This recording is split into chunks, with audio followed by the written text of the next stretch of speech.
law school, 93, they hooked up to World Wide Web.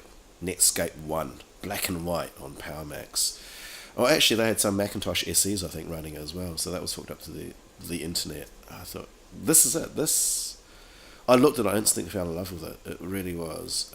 Here's a way a 21-year-old kid with no money can publish worldwide. And that was the first thing that came into my head. I thought, I've got to learn how to do this. So I learned HTML coding, pretty easy, HTML 1.0. Didn't need an awful lot of knowledge. Don't think we had tables, and that came in a couple of iterations of HTML later with tables. Okay, I don't think tables, because I'm thinking from a publishing design background, because I was doing graphic design as a young man in the late 80s. So everything, I was doing cut and paste, and that meant scalpel and ball gum.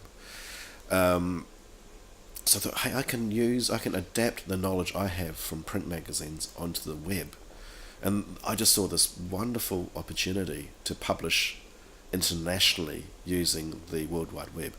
There weren't that many websites at that point either. I don't think Ford had one. I don't think Chevrolet had one. Saturn had one, because that was the GM brand that was meant to be trendy and hip. Mercury, I think, had one, but very, very few companies had one.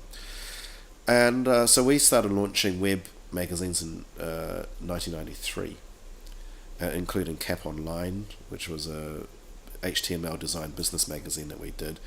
If you like, it was a sort of precursor to Lucere, the fashion magazine we wound up doing in 1997.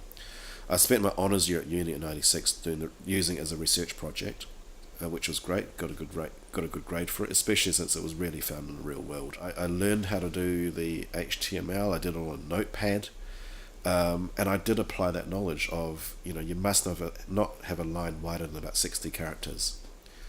And people like Berners-Lee and all, they didn't care. It was just the technical medium to them. For me, it was a design medium. I thought, okay, we're going to find a way to limit the table cell widths to roughly about 60 characters.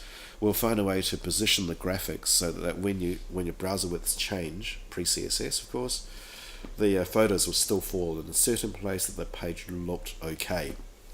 And all of that was quite fun because it was uncharted waters. Very few people were putting a print mindset onto the web in 1993, 94. And that's what I really loved about it.